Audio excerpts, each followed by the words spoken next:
kulanti waxaan u wanaagsan daawadayaal meel kastoo aad naga daawanaysaan ku soo dhawaada barnaamij gaar ah oo ku saabsan culimada sunna wa jamiica ee loo yaqaano timoweynta oo shir jaraa'id oo cabasha oo ay baaq ugu dirayaan madaxweynaha Soomaaliland mudane Muuse Biixi Cabdi ay kula socodsiinayaan ku qabtay magaalada Hargeysa. baaqooda cabashada ayaa waxa uu ku saabsanaa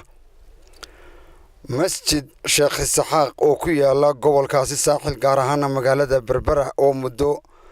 40 sano gaadhaysa ay gacanta ku hayeen culimada timoweyntu oo ay sheegeen waqtigan in wasaaradda diinta iyo awqaaftu ay cid gaar ah gacanta u gelisay. shirka jaraa'id oo ay qabteen culimada sunna wa jamiica ee timoweyntu daawasho waxaan u wanaagsan daawadayaal. يا رسول سلام عليك يا حبيب سلام عليك صلى البدر علينا فاغضب آدم iyagoo runtii culimadani kuma dheereeyaan inay qabtaan shirarka jaraa'id iyo barnaamijyada noocaas la hawl adag inay timaado mooyaane marka caawa halkan waxay kaga hadli doonaan culimadu oo soo bandhigi doonaan barnaamij aad iyo aad bulshada Soomaaliland oo ay u tarantay oo Berbera ka dhacay oo masaajid bariyahanba waxa weeyaan la isku hayay oo culimadu gacanta ay ku haysay oo waxa weeyaan dabeetana warar siyaasadeed lagu soo qaaday masaajidkii. waxaan markaa haddii xagga masaajidka aan ku noqdo warbixintiisa masaajidkaasi wuxuu dhisnaa muddo 100 iyo dhowr sanadood ilaa 106 sano ayuu dhisnaa 106 sano waxaa gacanta ku hayay culimada ahlu sunna wal jamaaca. waqtigii ugu dambeeyay ee xukuumadda madaxweyne Silaaya uu sii dhamaanayay ayaa culimada lagu qabsaday qaab dawladaysan oo siyaasadaysan oo wasaaradaysan ayaa lagu qabsaday. waxa loo soo maray wasaaradda diinta iyo awqaafta ayaa ku soo duushay masaajidka oo loo soo maray xukuumaddii hore dabadeetana dacwad dhinaca baa la qaaday oo dhinaca qura u shaqeynaysa baa la qaaday. dacwadii culimadii masaajidka haysay waa lagaga xukumay dacwadii la qaaday dhinaca bay noqotay waxay masaajidka dacwadiisa gashay maxkamadda sare ee Jamhuuriyadda Soomaaliland muddo sanad iyo dhowr bilood bay ku jirtay maxkamadda. waxay markaa maxkamaddu soo saartay xukun ah in guddi dambe la saaro tootalina waxay burisay dacwadda guddidii hore ee qaaday way burisay dacwadoodii oo dhinac ayay ku cadaysay in dhinac hayeen oo aanay dacwadda cadaalad ku qaadin bay cadaysay maxkamadda sare. dabadeetana waxay ku soo celisay wasaaradda diinta iyo awqaafta waxay u soo jeedisay markaa oo ay xukun ka soo saartay 2 qodob oo ah inuu masaajidkii furo oo loo dhiibo cid labada dhinacba ay ku kalsoon yihiin guddi madax bannaan oo dhexdhexaad oo labada dhinacba ay ku kalsoon yihiin ay ka garnaqdo masaajidkii oo dib uga garnaqdo. tii dabadeetana may fulin wasiirkii diinta iyo awqaafta asagoo aan waxba weydiinin culimadii markii horena lagu soo duulay ee masaajidka lagu qabsaday ayuu wuxuu qasab ku keenay nin aanay raalli ka ahayn oo aan lagu wada kalsoonayn. markii culimadu ay diidanay yiraahdeen kuma kalsoonina qasab ayaa masaajidka lagu furtay imaamkii masaajidka waa la xidhay culimo kale oo fara badanna waa la xidhay qasab baa lagu furtay oo shaadkii dawladda ayaa masaajidka lagu furtay sidaas ayuu ku furan yahay imika askar baa hor taagan oo qori baa lagu tukanayaa masaajidkii. anagu markaa maanta baaqaygan wuxuu daaray oo u soo jeedinaynaa madaxweynaha Jamhuuriyadda Soomaaliland oo aan hadallo badan ka haynay oo lagu qiimeeyo qofka muwaadinka ah. waxaan leenahay mudane madaxweyne anagu wasaaradda u caban mayna maanta iyo wasiirtoona wasaaradda iyo wasiirka ayaanu kaaga cabanaynaa. culimada ahlu sunna wal jamaaca waa culimada ku nabad iyo caana maashay ummadda Jamhuuriyadda Soomaaliland hadday dib u nabadeyntii dalka tahay hadday horumarintiisa tahay hadday faafinta dacwadda diinta islaamka tahayba dalka Jamhuuriyadda Soomaaliland wuxuu ku nabad iyo caalamaalay culimada ahlu sunna wal jamaaca waa culimada dalka nabadiisa iyo xasiloonadiisa ka shaqeysa. wasiirka diinta iyo awqaafta intii xukuumaddii madaxweyne Silaaya ay jirtay ee uu shaqeynayay masaajidkani waa masaajidkii sagaalaad ee si bareera uu ugu soo weeraro culimada ahlu sunna wal jamaaca asagoo shaadkii dawladda u adeegsanaya waa masaajidkii sagaalaad ee laga qaaday. masaajidka hadalkiisu kolle wuu ku soo gaadhay adigoo aan madaxweyne ahayn amba warbaahinta aad ka aragtid amba si kale ha kuu soo gaadhee asagoo sidii la isugu haystaba adiga ilaahay maanta xilkii kuu dhiibay adigu markaa mudane madaxweyne waxaad ku ololay jirtay inaad nin muwaadina tahay oo aan baasaboor ajnabi lahayn in aad nin dalka cadaalad darrada ka jirta xogogaal ka ah tahay baad noogu ololin jirtay mudane madaxweyne Muuse Biixi Cabdi hadalladaasi waa hadalladii markii aad madaxtinimada u sharaxnayd kursiga doonaysay aanu ka qoray waxaanu markaa anagu aad uga han weynay haddaan nahay culimada ahlu sunna wal jamaa maadaama intaas ku dartay oo din dalka dibadda kaga yimi aanad ahayn oo ajnabi baasaboor ajnabi leh oo dalka joogay aad tahay adiguna aad afkaaga ka sii cadaysay inaad dalka cadaalad darrada ka jirta iyo dulmiga ku jira aad xogaal ka tahay in aad abaarto bartii kasta ee ay cadaalad darrada ka jirto dalka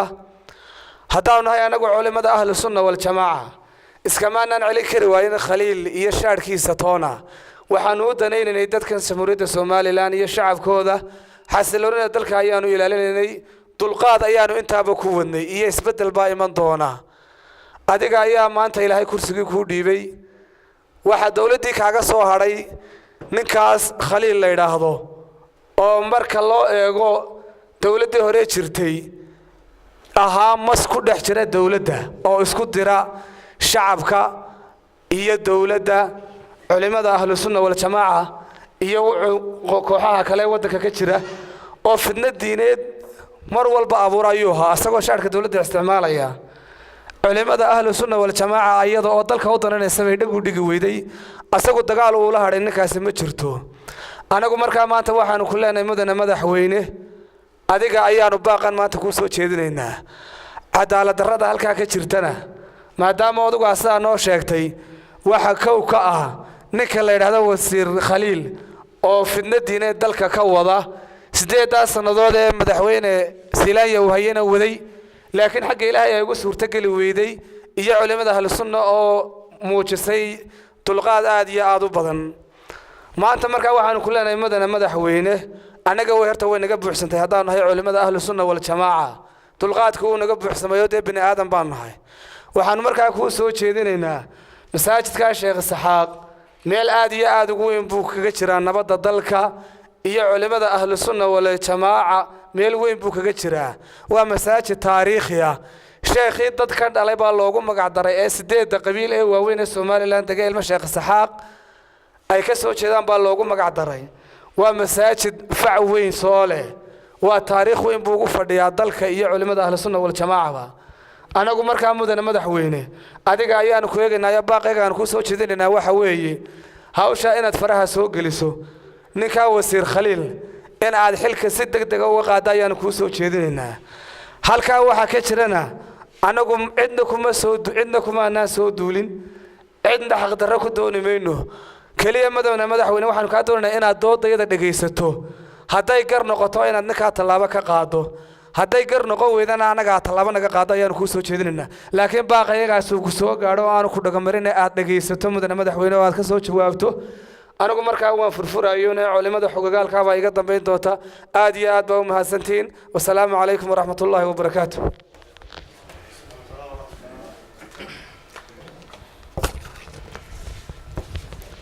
وعليكم السلام ورحمة الله وبركاته شيخ خضر آدي آد بو ماتن ياي وحبضان بو ينو تابتي مساجد كان علمادو إنay ka dhul sugayeen oo ay eegayeen bal dawladda Soomaaliland masaajidkaasi halkay ku gabagabaysaa arintiisa laakiin wali hawshiisu way wareegaysaa maanta waxaan ognahay dalkeenu xaalad curdina buu ku jiraa dawladdeenu curdin bay ku jirtaa xaalado waxa jira waxa weeyaan kala oo qabyaalaysan oo dalka ka jira oo hawshoodu waxa weeyaan ay adagtay oo lagu mashquulsan yahay waxaan aad iyo aad ugu soo jeedinaynaa dawladda Jamhuuriyadda Soomaaliland inaanay maanta isku bilaabin xaalad kale oo tii ka sii adag oo waxa weeyaan diimaysan waliba haddii xaalad diimaysan ay bilaabanto sida dabkeeda lagu baqtiyo way adag tahay marka in badan bay culimadu ay dul qaateen waxaan leenahay masaajidkaasi haddii gacanta culimadu dib ugu noqon waayo wuxuu noqon doonaa masaajid mideeya dhammaan ahlu sunnati wal jamaa meel kasta ay joogaan amba culimada qaadiriyadu meel kasta ay joogaan haddii mar ay soo wada jeedsadaanna waxay libaax hadduu mar soo jeedsadaa muxuu agta mariya hadday mar soo wada jeedsadaanna waxa weeyaan wax badan baa iman doona بإذن الله تعالى وحنو يري مكانا شيخ سليمان oo kamid aha culimadii gacanta masaajidka waxa weeyaan ku soo haysay dacwadiisa gacanta ku haysay saacad uu la socotay bal sidii ay wax u dhaceen buu sheekhu inoo faahfaahin doona بسم الله الرحمن الرحيم الحمد لله رب العالمين والصلاة والسلام على أشرف المرسلين سيدنا محمد وعلى آله وصحبه وسلم أجمعين وبعد ولا ليال وحينو كور قبنا وينو كدرك سنهاي مدبضا حوشي كسعتي مساجد كشخ السحاق بربرا تاسو إن بدنا ورباهنتو أي كهذا الشيء أن محكمة دهنا هي مجالستنا إن بدن لقى فالوضي وقدام بين محكمة دهنا السرع أي وحي حكمتي مساجد كائن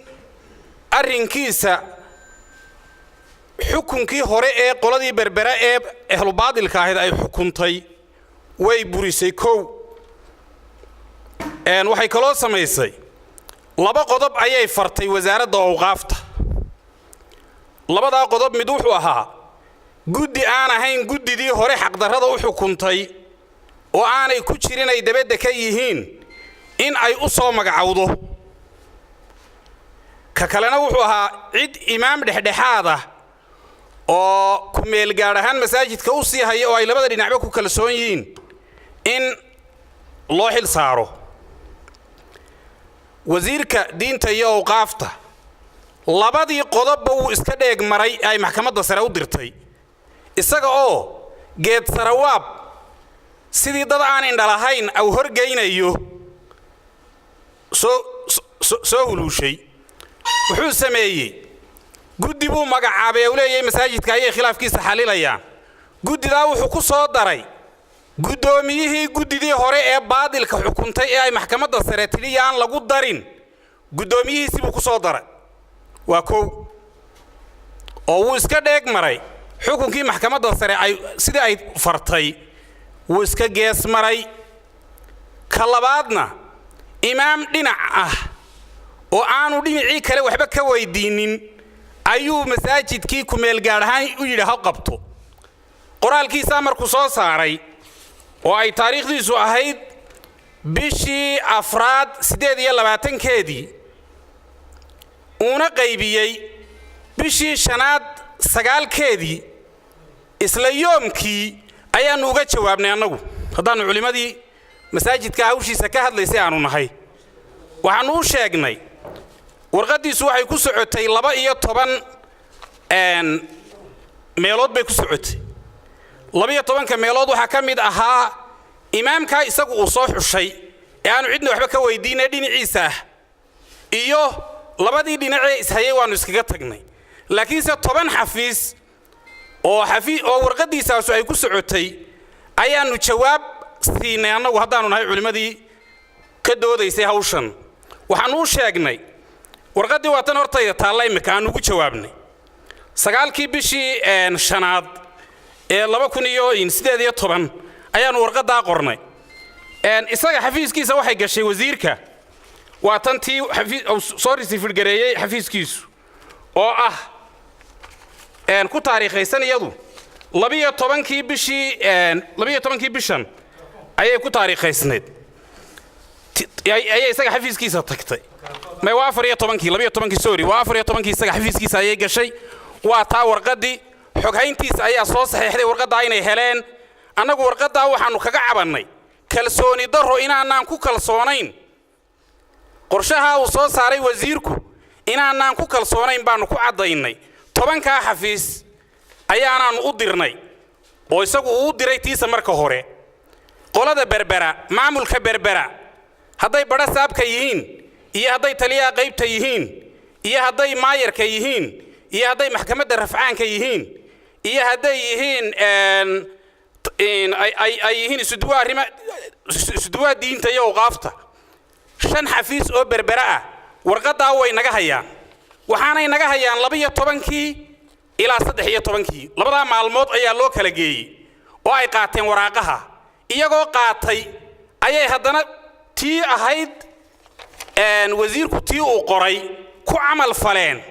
taayadii aanu nidhi war annagu kuma kalsooninna ay iska dhaga mareen waxaanay ku cileeyeen taayadii madaxtooyadaa warnagaga yimi baa leeyahay war madaxtooyadu ma wasiirka diinta madaxtooye la yidhaahdaa annagu umaanu aqooni madaxtooyadu ma wasiirkan qaliil baa madaxtooyada la yidhaahdaa mise madaxweynahaanu moodaynay madaxweyne dhexdhexaadahoo dadka u cadaalad samaynaya ayaa wahaabiyada masaajidda ku gurayo annagoo aanaan waru hayn labadaa weeye ma tolo arrinkaa annaga nooma cadda wuu se caddaan doonaayo ama madaxweynuhu wuxuu noqon doonaa dee nin dhexdhexaadahoo shaadhkiisa uun cidlo laga gashaday ilaa maamulkii berber annaga waxayna yidhaahdeen madaxtooyada amarna soo siisay bayna yidhaahdeen markaa madaxtooyadu ama waxay noqon doontaa wasiirkan awqaafta dee ama madaxweynaha ayaa nin arrinkiisa aan la socon noqon doono oo ninkan shaadhkiisa iska xidhanayo ama madaxweynaha ku caddaan doona dee nin dhinac laftiisu u xaglinaya kamase filayna madaxweynuhu inuu dhinac u xaglinayee waxaanu isleenahay shaadhkiisumbaa lagu been abuuranaya waayo waxayna yidhaahdeen maamulka berbere waxaa laga haya warka laga hayaa uu yahay annaga markii hore waxaana la yidhi masaajidkaa ha furina amara baa nala siiyey annagoo ku faraxnay oo isle war dhib baa idinka joogsaday ayaa madaxtooyada amarna laga soo siiyey bay yidhahdeen maamulka berbera bal madaxtooyada iyaga amarka laga soo siiyey iyagaa caddayn doona oo mid jirta ayay noqon doontaa ama madaxtooyada waxay noqon doontaa wax dee shaadhkeeda la iska gashadaa haddaan soo gaabiyo mudane madaxweyne amarkaagaana la leeyahay masaajidka waa lagu furay annaguna amarkaagaasu inuu baxay uma qabno ama amarkaagaasu mid jiray ha ku caddaado ama mid ciddii sheegtay lagula xisaabtamo ha noqoto waayo masaajidkaa imaamkiisii wuu xidhan yahay imaam foorsan bala oo aan cidina dirsan oo aan cidina ku kalsoonaynina wuu tujinayaa baana la leeyahay isagiina markuu isa soo taagay uu salaaddii dadkii la tukaday laba gaadhi oo bilaysaa u taagan oo la boodaya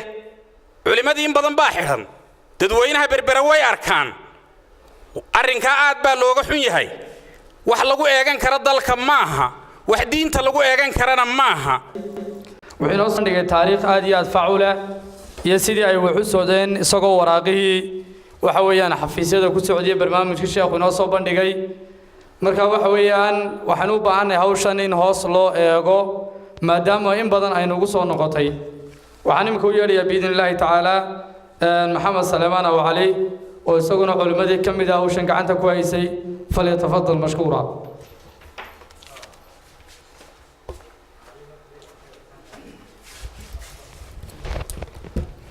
بسم الله الحمد لله والصلاة والسلام على رسول الله halkan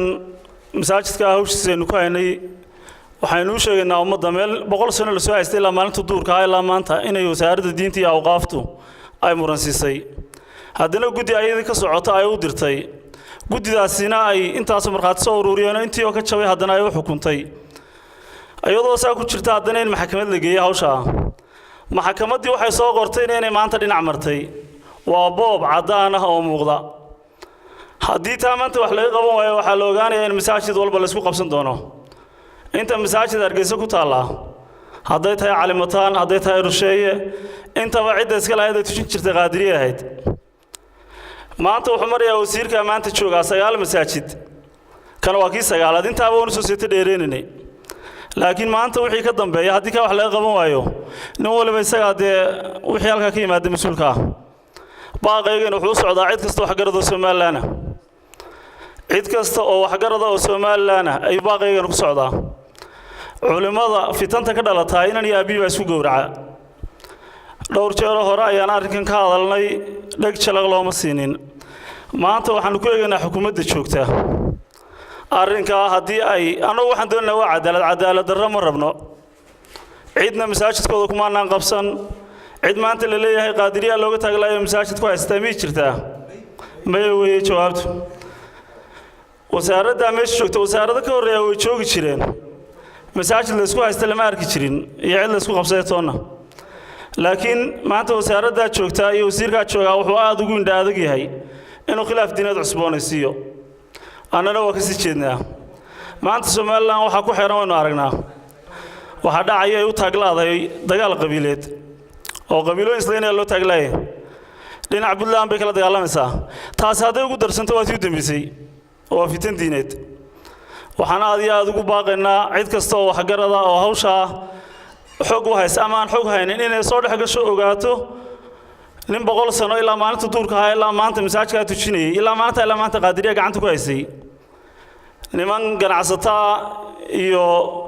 dad canaasiir buu wasiir koosta ka wadaa oo yiri meesha bakhaaraan ka dhiganayna masaajid bakhaar looma bedelee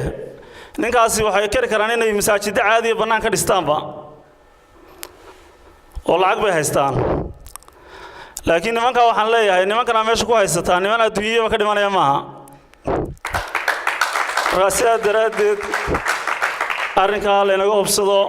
wax garadka Somaliland ha u kaco hal iska ilaaliyo fitan diineed oo dhalata fitnadu way hurdaacidii kicisana nacalad baa korkeeda والسلام عليكم ورحمة الله وبركاته. waxaan weeyaa biidin Ilaahi ta'ala Shariif Abdullaahi ayaan u yeerayaa falyatafadal mashkuura waxaan ka hadlayaa diintii soo jireenka ahayd ee dalkani lahaa ama geeska Afrika lahaa ayaan doonayaa in yar inaan ka soo taataabto diintan geeska Afrika waxa soo gaarsiiyay qaadiriya soo gaarsiisay ahlu sunna wal jamaa soo gaarsiisay dariiqada qaadiriya la yiraaho ayaa hogaamiye u ahayd si xasiloon oo wanaagsan ayay u soo gaarsiisay aan dagaal iyo dhibaato toona ku dhicin oo dadka geeska Afrika inta badan boqolkiiba marka la yiraaho 89 ayay ku soo gaarsiisay nabadgeliyo iyo wacdi barasho ayay ku soo gaarsiisay haddii aan soo qaadno geeskan Afrika imika aan inagu joogno diinta waxa soo gaarsiiyay Sheekh Barkhadla soo gaarsiiyay Sheekh Isxaaq baa soo gaarsiiyay Sheekh Qutb baa soo gaarsiiyay Sheekh Ahmed Waafi baa soo gaarsiiyay Almis Sheekh Xasan Tiwayna soo gaarsiiyay raggaas Sheekh Yusuf Maama soo gaarsiiyay waxa soo gaarsiiyay Sheekh Madar baa soo gaarsiiyay Sheekh Nuur Maxamed baa soo gaarsiiyay dhammaan culimada dalka joogta ee diinta dadka soo bartay ee lagaga daba xiganayay dhammaantood waxay ahaayeen culimada ahlu sunna wal jamaa culimada ahlu sunna wal jamaa waxay ku soo wadeen nabadgeliyo waxay ka soo dhigteen diinta halgan badan ayay u soo galeen waxay rartaan ee gaadiid iyo awr booha iyo dameer sawuraduna geeday qorteen bay ahayd tamaashiirta wax ku dhigaana khadla qooyay oo la madoobeeyay bay ahayd isagoon wax iscollaytamaya iyo wax dagaalamaya midna jirin ayay geeska Afrika sida diinta ku soo gaarsiiyeen kuwii Sacuudiga laga soo fangareyn jiray ay soo direen laga ururinayo inaynu inagu maanta xukuumadda u dhiibanno oo dawlad ka dhigno oo maamul u dhiibanno oo ilaahna maamula waa mid cajiib weeyaan baasha balaayada la yiraaho ee fitnada la yiraaho hadda caawo dhan balaayada hayso marun bay agtaada hooy intay ka tiraahan bay ku qabsan balaayadaynu u yeedhanayneen wuxuu dhibanayno waa balaayo inagu maqan weeyaan waxa imanaya sida dalalka qaarkood sida Soomaaliya oo kale sida Sacuudiga oo kale sida Yaman oo kale sida dalalka kale Ethiopia iyadu inteeda badan boqolkiiba 80 way iska celisay dalkeedu waa u ka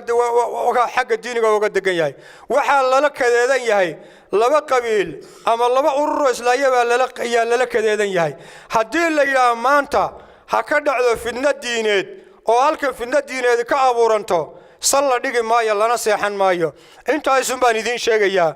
inta kale baaq badan iyo warisgaarsiin fara badan ayaa arrimaha laga sheegay waxaan la yaabanahay dadka waxaan wada ee sameynaya anigu laba yaabani oo waa dad dan leh oo danta ay wadaani ay fitna tahay laakiin sabal waxaan aad ula yaabanahay dadka ku caanbaxay nabadgeliyada iyo dagaal la'aanta iyo dhac la'aanta iyo qabyaalad la'aanta dadka ku caanbaxay waxa looga helinayo dadka fitna qabayaasha ee wahaabiyada ee isqarxis iyo isdil iyo isnac ay mabdacoodu yahayna lagu wadan hayo hadda markii aan saa leeyahay baryi mayne dalka iyo dadka ayaan u danaynaynaa ee wixii rag sameeyaba waan samayn karnaa waxaan culimada isku soo saaray in lagu aqooni jiro inuu xanuun gaadhi yahay xanuunkaa gaadhay waxa weeyaan 24 sane 24 sane ee dalka soo galay mid lagu sii waday culimada oo masaajida laga qaadayay iyo waxa la mid ah iyo xuquuqdooda lagu xadgudbayay ee aad mooday inaanay dalka u dhalanin sababtoo ah marka nin kula siman masaajid lagaaga qaadayo ee kula mid ah waa wax aqligu diidayo nin dalka u wada dhalateen oo meel ka wada dhalateen oo u siman tihiin marka adigina laga sii wado isagana lagu soo wado yaa wax la yaabaanay ahayn waxa weeyaan madaxweynaha dalka joogay iyo kii ka horeeyay dadkii doortay baana dadkii dalka u dhashay baana waana dad haddii la isiraado dalka ka sarxiya laga sarxin karayna ma nihin sida runtii haddii la isiraado dalka ka siir guuriya dad siir guuraya ma nihin horta waxa weeyaan waxaan leeyahay wax garadka dalka saddexda gol qaran golaha guurtida ee dhaqanka oday dhaqameedada xildhibaanada golaha wakiilada golaha madaxweynuhu hogaamiyay wasaaradda warbarta madow ayda ku dhex jirta iska qabta iska saara isaguna qaybta dhalinyarta waxa weeyaan qaabilsan xamse axmed kaahina yimaado marka koobaad horta madaxweynaha jamhuuriyadda Soomaaliland mudane Muuse Biixi Cabdi waxaan leeyahay madaxweyne markii lagu doortay ee kitaabka Quraanka gacanta lagu saaray ama madaxweyne sidiisaba ku yahay oo kitaabka ku dhaarato saartay inaad dalka iyo dadka iyo diinta aad daacadooda ilaalin doonto madaxweynuhu wuxuu madaxweyne ku yahay horta oo loo doortay inuu diinta ilaaliyo waxaynu nidhaahnaa Soomaalida ama Somaliland boqolkiiba boqol dad muslimiin u nahay madaxweyne markaa wax horta meesha ugu sarreysa ee loo baahan yahay inaad ilaaliso dastuurka ka sarreysa wax kasta ka sarreysa caafimaad ka sarreysa qaranka ka sarreysa xuduudaha ka sarreysa waa diinta hadday diinta baabada madaxweyne meesha wax kale nooma yaalaan madaxweyne waxaan ku leeyahay wasiirkan diinta iyo awqaafta Khaliil wixii loo xil saaray ee loo magacaabay waxaan ahayn buu meesha ku wada waxa loo xil saaray inuu masaajida iyo arrimaha madaarista iyo bisha Ramadaan iyo diinta iyo dhaxdhaxaadnimada iyo ictidaalka iyo khayrka iyo diinta ilaaliyo taa beddelkeeda shaarku xuraya waxaan ahayn buu ku shaqaysanayaa kooxdiisa wahaabiyadu u adeegaya diintii annaga haddaanu nahay kooxda ahlu sunna wal jamaa amba culimada ahlu sunna wal jamaa iyo firqada khawaarijta iyo wahaabiyada horta waan isnaqana si fiican baan isu naqana la ilayka wal ghamama qad dalla wal malasa la alayka ya nabi salam alayka ya rasul salam alayka ya habib salam alayka salawatu العدو يا بكي وتذل بين يديك واستجرد يا حبيبي عندك طاب يا نفور يا نبي سلام عليك يا رسول سلام عليك يا حبيب سلام عليك صلوات الله عليك صلوات الله عليك صلوات الله عليك صلوات الله عليك صلوات الله عليك صل وسلم وبارك عليه صلى الله وسلم عليه ذنبنا إلهي دافو دعواتنا إلهي أقبله آخرتهم بإلهي نصبيه قال هذا إلهي ذليه مسلم كان إلهي قويه وحشر وشرك سلينا حجاب وغير خيرك سلينا نسيه مراد كان مقضي الله كياله حاجتنا حاج من صلى الله كياله مصدر خير قوة موجود مع البركة الله ينسيه وحي في النوى في النظر الله ينقبته وحي في النوى في النظر الله كقبته dowladeenna dowladdii guulaysata ee liibaanta allaha ka yeelo innaguna kuwii muwaafaqo iyo walaalnimo yeelo allah inaga yeelo سبعة يذلهم الله في ذله يوم الله ذل إلا ذله إلهي نقدقه كل هرك إلهي وضارسه إلهي نقيله محبية مودة إلهي نسيه محبية ودة إلهي نسيه سواء آخر كشرك الله نقح حجابه ويحشر وشرك هذا الله نقح حجابه تنبدا فيه مغفرية هداين هؤلاء إلهي نسيه اللهم صل على سيدنا مولانا محمد اللهم أعدنا حبك وحب من يفعنا حب عندك اللهم أعدنا حبك وحب من يفعنا حب عندك اللهم قلب القلوب ثبت قلوبنا على دين الإسلام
meel kastoo aad naga daawanaysaan. daawadayaal intaasi waxaa ku soo gabagabeynaynaa barnaamijkaasi gaarka ah ee ku saabsanaa shirka jaraa'id ay qabteen culimada sunna waa jameeca timoweyn magaalada Hargeysa. baaq ay ugu dirayaan madaxweynaha Soomaaliland Muuse Biixi Cabdi iyagoo cabasho ka muujiyay wasiirka wasaaradda diinta iyo awqaafta Soomaaliland. barnaamijkan mid la mid ah inta aynu dib ugu kulmi doono dhinaca habeynta iyo isku dubariddu waa CXC anigoo Cumar Caliya oo idinla socodsiinayay Bulsha TV oo isku duuban. Assalaamu calaykum wa rahmatullaahi ta'ala wa barakaatuh.